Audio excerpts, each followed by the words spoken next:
Hello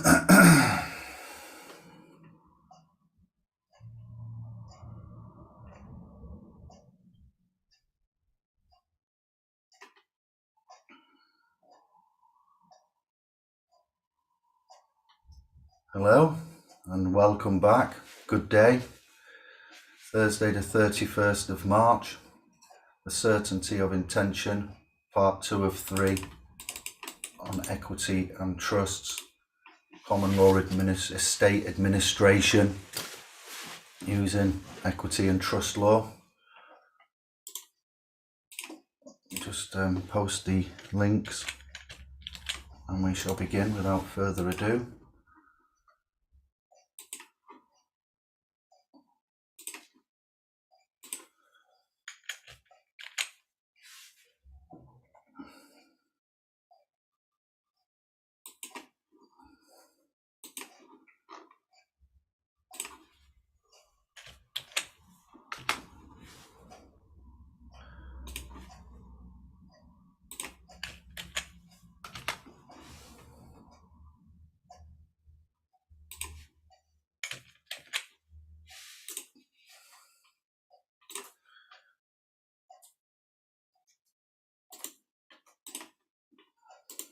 Okay, very good. Would just like to stress that if you haven't seen, wow, the sun is out. If you haven't seen part 1, then I would urge you to stop this video and go and look at part 1. I'm going to put these videos in a playlist so they will be easy for you to work through in order, date order, time order, logical order of which they was cast and streamed for you, okay? So I will screen share the next document we're going to be looking at, part 2 of 3, and we shall begin. The Certainty of Intention, part 2 of 3, equity and trusts. Let me just make sure it's working. And we shall get my screen up so I can see the scribes. Welcome initiates, thank you for joining. I hope you're enjoying this subject matter and presentation, this video series. So in the previous video we had a look at the 3 certainties and we started talking about the certainty of intention, and specifically we were looking at a few different cases such as Lamb versus Eames of 1870, Adams and the Kensington Vestry in 1884, Comiskey versus Bowring Hanbury in 1905, and some particular phrases to determine whether or not there was certainty of intention. This video continues with our discussion about the certainty of intention, and we're looking at Section 22, Administration of Justice Act 1982 within presumption as to effect of gifts to spouses. Except where a contrary intention is shown, it shall be presumed that if a testator devises or bequeaths a property to his spouse in terms which in themselves would give an absolute interest to the spouse, but by the same instrument purports to give his issue, that would be his lineal descendants, an interest in the same property, the gift to the spouse is absolute notwithstanding the purported gift to the issue. As far as I can tell, this has never actually been applied. So this section means that if a testator under a will leaves property to a spouse, and then when the spouse dies, the property is to go to the spouse's children, this will not create a trust. And I'll put a note here. This section only applies to the testator's spouse's children. It does not apply to any other relationship. It has to be a will trust. It has to be property left to the wife or husband, and the remainder or purported trust have to be in favour of the children. So a remainder to grandchildren nephews, nieces, etc., would not fall under this section. Where there is a provision for the children in remainder, the part making the bequest to the beneficiary should be considered in isolation. If this part makes an absolute gift, then any subsequent qualification should not be considered as creating a trust. So because there is originally a transfer of the property as an absolute gift to the spouse, any further attempt to dispose of the remainder in the property will not be valid. In other words, no trust will be created. Now, it should be noted that this only applies to the bequests to spouses with remainder to the children. A similarly worded bequest to children with remainder to grandchildren would not fall within this section. And you can also see the Civil Partnerships Act 2004, Schedule 4, Paragraph 5 for the identical provision for civil partners. So I hope you like what I've done there, what has been done there, and there is an inclusion for civil partnerships, because not always will it in this day and age be strictly husband and wife, man and spouse, etc. So as I've already mentioned, this section only applies to circumstances where the bequest has been made to the testator spouse with remainder in trust for their children, and there is a similar provision for civil partners. For example, I may leave my house to my wife, and after her death to my children in equal shares, would not create a trust, notwithstanding the attempt to bequeath the house in remainder to the children. So this phrase would not create a trust because the first part is an absolute gift and the second part is an attempt to dispose of the remainder of the property. It does not create a trust if the original gift is to the wife and the remainder gift is to the children. So that would create an absolute bequest to the wife. She could therefore sell the house and abandon the children. So we're going to look at a case here, Re Harrison and another V Gibson and others 2005. In this case, they tried to apply Section 22 of the Administration of Justice Act 1982, but it turned out it wasn't actually applicable to this case. The testator made a homemade will and said, "The bungalow I leave in trust for my wife on her death. The bungalow is to be sold and cash raised is to be equally divided between my children." This created a trust and not an absolute gift for his wife. He used the words "in trust." Now, after a signature, he said, "No doubt, if Mum runs into money problems, you can sort something out like selling the bungalow." Now, on her death, the widow left her property in unequal shares to 3 of her children, and this was in contrast to what she had been directed to do by the will, and the defendant relied upon Section 22 of the Administration of Justice Act 1982. So the defendant said the first part, the bequest to the wife, was a gift. Therefore, any conditions about leaving it equally to the children were not binding on her. However, if you look at the wording, this is really quite a hopeless claim, as the testator clearly in the will, as the testator clearly states in the will that the property was to be left in trust for his wife. The court held that the wording of the bequest created for an express trust, not a gift, with the provision for the remainder. So Section 22 did not apply.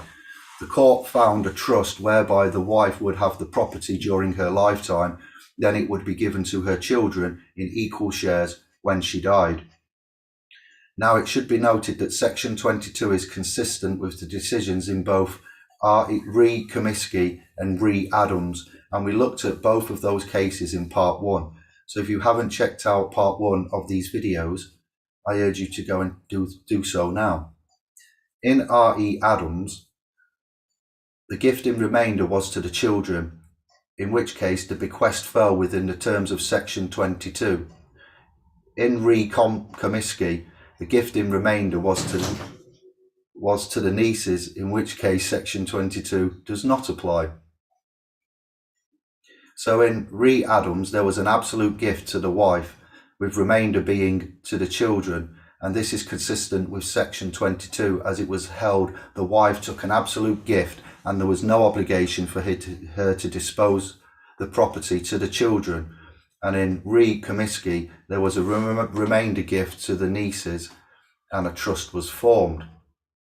So section 22 is consistent with re Comiskey. And let's look at another case, re Burrow v Philcox, 1840. In this case, the testator left property in trust for his own children for their lifetime and then to their children. However, both his children died without issue. Now, this is a fairly common trust, and as we discussed in the previous video, the rule against perpetuities means you cannot really do further than that. I mean, you can if your children are alive when you die, because there will be a life in being, but then property must vest. And previously, this was a life in being 21 years. Now it's 125 years. If you haven't seen my video on perpetuities, go check that out, as I've explained the rule of perpetuities in detail.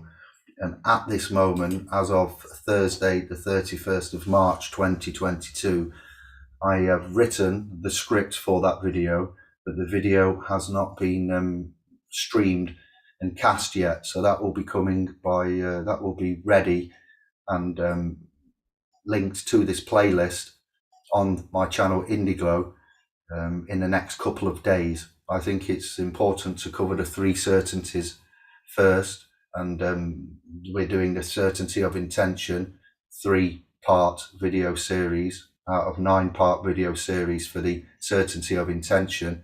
After I've done the certainty of intention part 1, 2 and 3, I will stop the certainty of intention series with 6 more to go on the certainty of intention, and I will present 2 short videos on the rule against perpetuities, and then you can look at those at your leisure.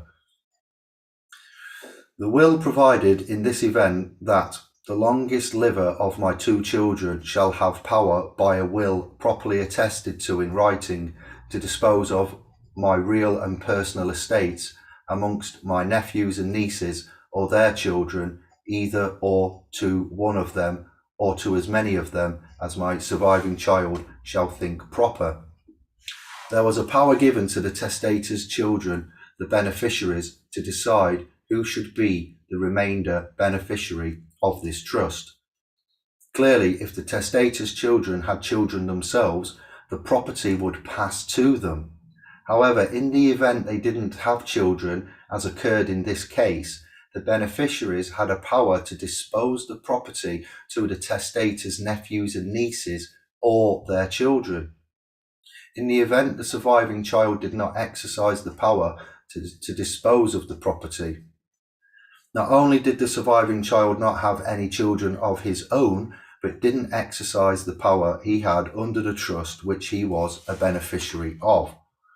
The question: was it the intention of the settlor, that's a spelling mistake, that the property was to be held on trust for the nephew and nieces or grandnephews and nieces, or was it a mere power that the children could give to the nephews and nieces or their grandnephews and nieces? That is the question here.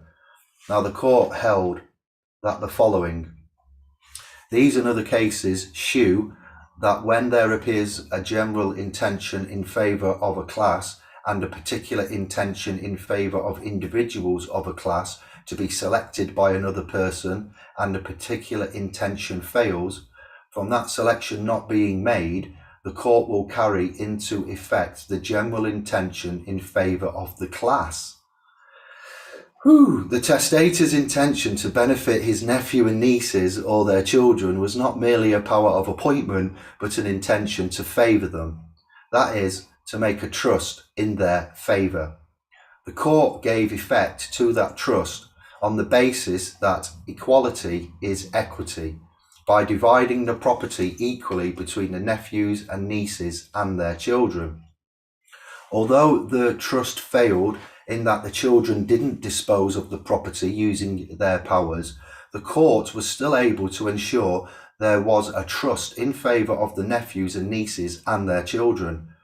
When such an intention appears, the court arises as stated by Lord Eldon in Brown and Higgs, of the power being so given as to make it the duty of the donee to execute it, and in such case the court will not permit the objects of the power to suffer by the negligence or conduct of the donee, but fastens upon the property a trust for their benefit. And that was said by Lord Cottenham, LC. On a true hang on, this is one I need to concentrate on. On a true construction of the intention of the settlor, if that true construction of the intention of the settlor was to provide for his nephews and nieces and the default of the children, in exercising their power of appointment, meant the court could divide the property equally between the nephews and nieces and their children. So this is the end of this video and the end of part 2 of certainty of intention. In the next video, we're going to have one final video on the certainty of intention. It's going to be quite case heavy. I'm going to be looking at inferred intention, looking at cases such as Paul and Constance. If those of you that are on our Equity and Trust Jedi orientation lessons, you will have heard and be familiar with Paul and Constance. It's quite a unique, hilarious case in itself. I'm going to have a little look at Cayford. That's a mail order catalogue. That's both of these have been brought to me via the teachings of Professor Alistair Hudson, his publications and works that have been put out there. And we're going to look at Jones and Locke, and a little look at shams and fraud. It's quite a heavy final video, I think, maybe on the certainty of intention, but there's quite a few different cases that we need to explore and look at, and hopefully that will wrap up our cases and our understanding of certainty of intention. Look at that. But you're still hungry for more there, aren't you? And that's been done, bish bash bosh. I've done it in bite-sized pieces so we can digest it and take it at your leisure, and the information has been put to you in a short, concise way. Barnster and Gansders, hello again. Thank you for joining me on this video presentation, the certainty of intention. I will end this video and say thank you very much, much love, and I'll be back in about 5 minutos. Ciao for now, bless up, and see you soon.